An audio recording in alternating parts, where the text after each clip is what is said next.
लगभग काम प्रारंभ हो गया। इसके लिए दरभंगा की ओर से भी माननीय मुख्यमंत्री जी का मैं आभार और धन्यवाद ज्ञापित करता हूं।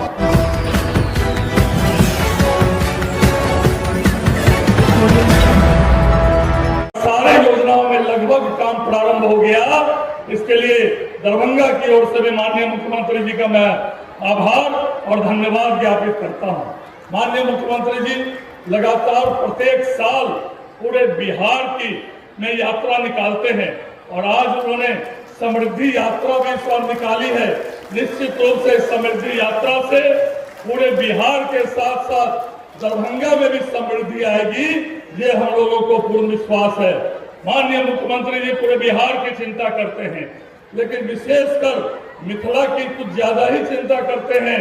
आज वो आए, वो सर्वप्रथम नया जो टर्मिनल बन रहा है एयरपोर्ट का, वहां गए, एक्सप्रेस हाईवे जो आमस दरभंगा बन रहा है उसकी समीक्षा की, अंतर्राष्ट्रीय बस स्टैंड जो बन रहा है उसकी समीक्षा की, वहीं पर से तीनों तालाब का सौंदर्यीकरण और तीनों तालाब का एकीकरण और साथ ही साथ अंतर्राष्ट्रीय बस स्टैंड और पूरे शहर में जो 1800 करोड़ का एलिवेटेड रोड बनने वाला है, जिससे पूरे शहर जाम से मुक्ति मिलेगा।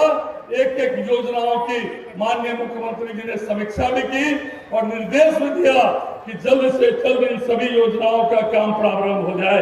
माननीय मुख्यमंत्री जी योजनाओं के साथ साथ सनातन संस्कृति भी कैसे आगे बढ़े इसकी भी चिंता कर रहे हैं।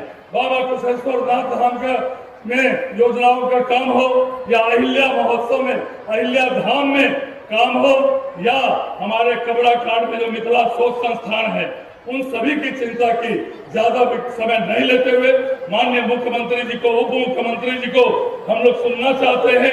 एक बार पुनः मिथिला की ओर से और समस्त दरभंगा की ओर से माननीय मुख्यमंत्री जी का आभार प्रकट करते हुए, धन्यवाद देते हुए और सभी लोगों को नमस्कार और प्रणाम करते हुए मैं अपनी वाणी को विराम देता हूँ। जय हिंद, जय मिथिला।